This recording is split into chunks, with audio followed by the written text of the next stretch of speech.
Hey, what's up, VC? It's Steve again, Harmless Rebel, and it's time for a punk rock update. I'm going to do things a little bit different. If you notice, the camera looks a little different this time. That's because I'm trying out my phone. I've been using the camera that's on my Mac, and it just hasn't been looking that well the last couple videos I've done. So I decided to try something else this time. And we'll see how it works out. So let's jump into it. I've been getting a lot of people asking me why I haven't done a punk update in a while, and I've just been on a heavy metal kick lately. I've been getting requests for a country update as well, and I do actually have a bunch of country to show. I just haven't gotten through it and listened to it yet, so I can give you a pretty honest appraisal of what I think of it. So, like I said, I've just been on a metal kick, and you go through that. I do promise to have a country update in the next couple of weeks.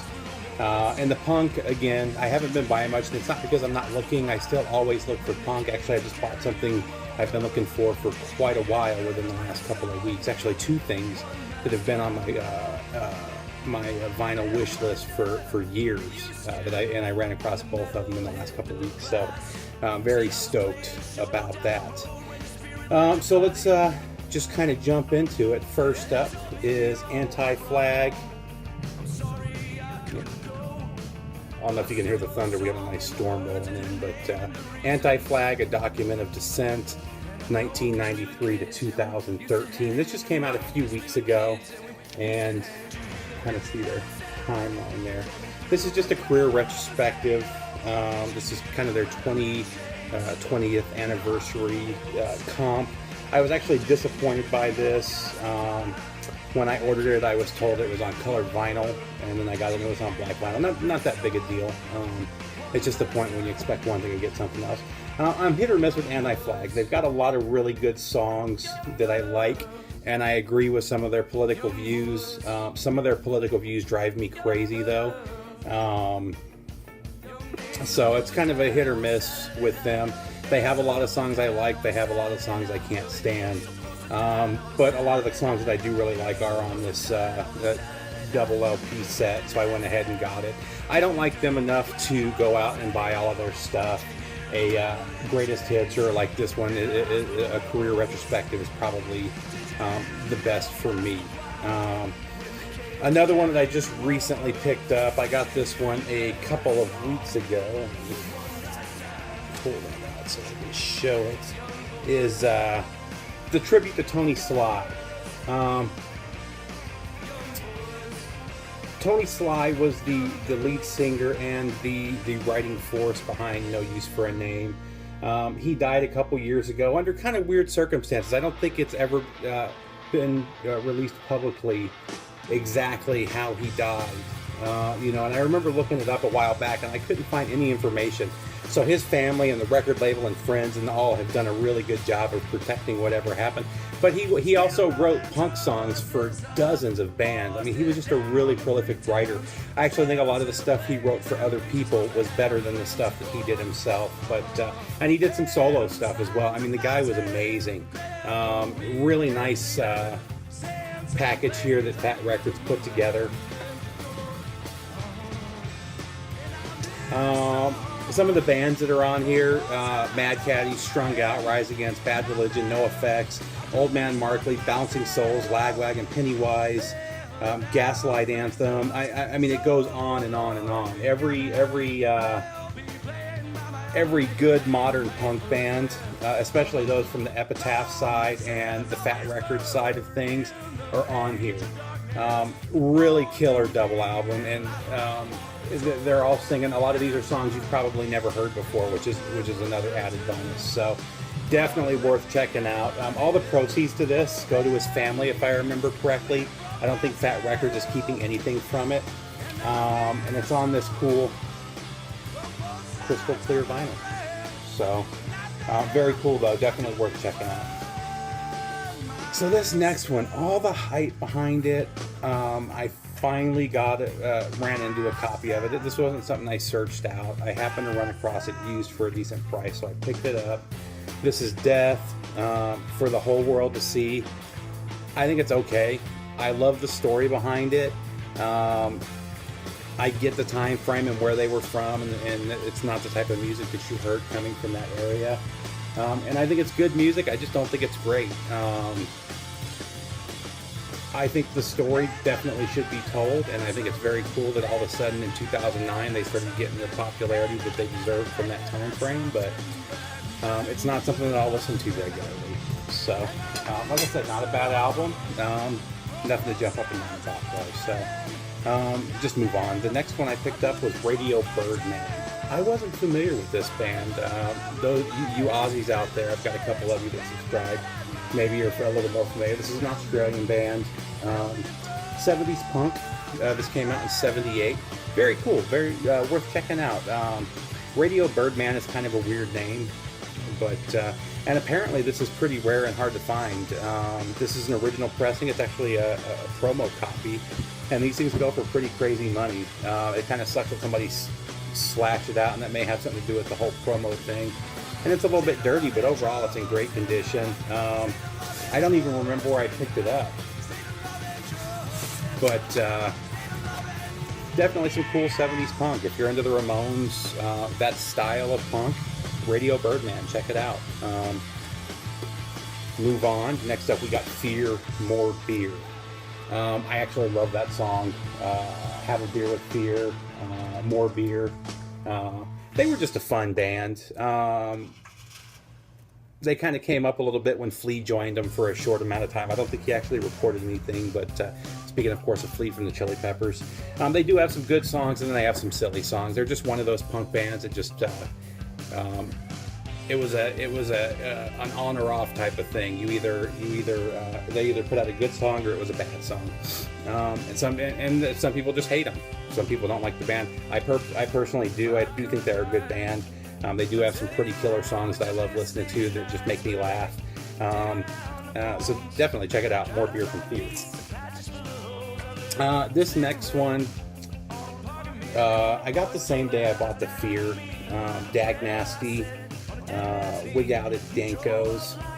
I remember really liking this. This is on Discord. I think Ian McKay produced this. Yeah, he did. And I think a couple members of Fugazi actually performed on this album as well.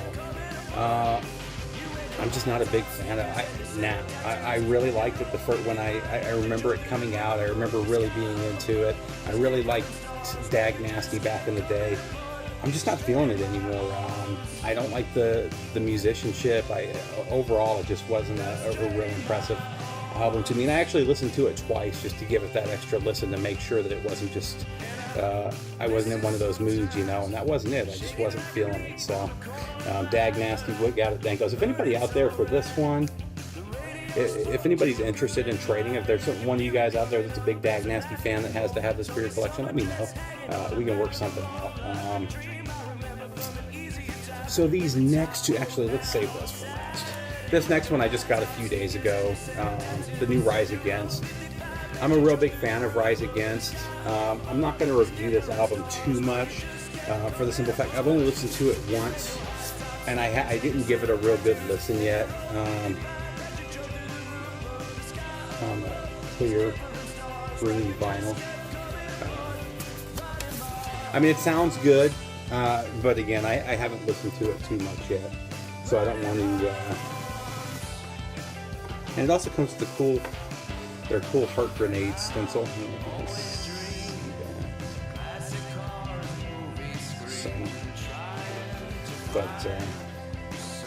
So I may visit this one in a future punk update after I'm giving it more time. Like I said, I really do like Rise Against. I really like their last album before this, so I want to give this one a good listen, paying attention to it before I really give a review of it. So let's move into the two albums I was talking about. These are both albums that I've been looking for years on vinyl, and I found both of them in pretty much mint condition and was blown away when I found them. So first up, you've heard me talk about this before. This is Beastie Boys, some old bullshit. For those of you that don't know, Beastie Boys started out as a punk band, and they were in that CBGB scene. A lot of people don't realize that. They were in the same scene with the Misfits, the Talking Heads, with Blondie. They were playing with those guys at CBGBs. They didn't get real big until obviously Licensed to Ill when they changed their style, but their punk stuff was really good, and I've grown to really like their punk stuff, and that's actually what I listen to mostly from the Beastie Boys at this point in my life. You know, I still pull out Licensed to Ill, Paul's Boutique. I mean, I like all of their albums. They've never put out anything out that I didn't like. So, and it all comes out on occasion. These come out all the time though. So I probably listened to this 6 times since I bought it. I actually only like the A side. The B side, they get into some experimental noise, hip hop kind of vibe going, and I'm not a huge fan of it. But I don't want to say I'm not a huge fan. That's just not what I listened to this album for. But this is this has the what EPs were they? So the Kooky Puss was one of them. Was it Transit Cop?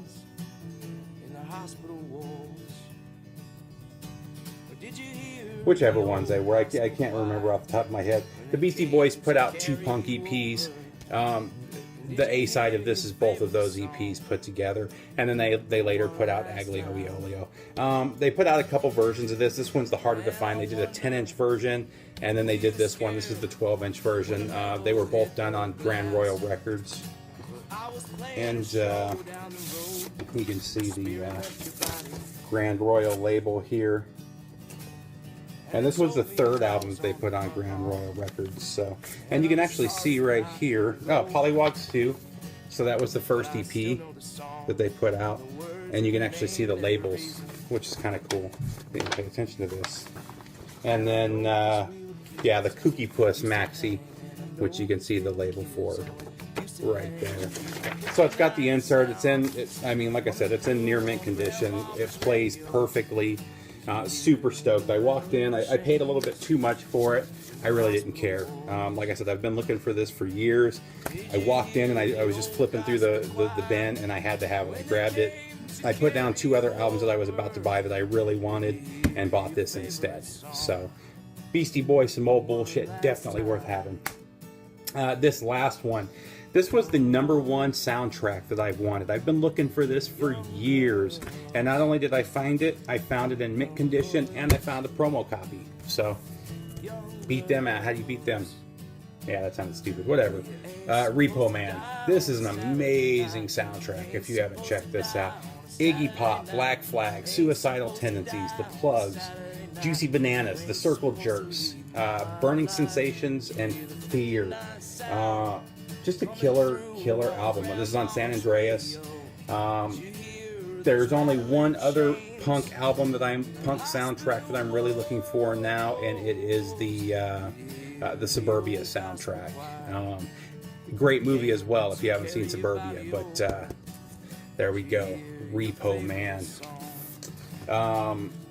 And this one, again, I just kind of walked into the place. You can see you can see that. The hand punching up through the ground and shattering that record. Very cool album. Every song on there, beginning to end, is killer. That's it though, guys. Cut it at that. Like I said, I haven't been buying a lot of punk, but the punk that I have been buying is pretty quality, pretty much quality stuff that I've been looking for. So I was real stoked to find that stuff. Like I said, there'll be a country update coming in the next couple of weeks. Like I said, I've just been buying a lot of hard rock and metal, and that's what I've been listening to. So other than that, take care, BC, and I'll talk to you later.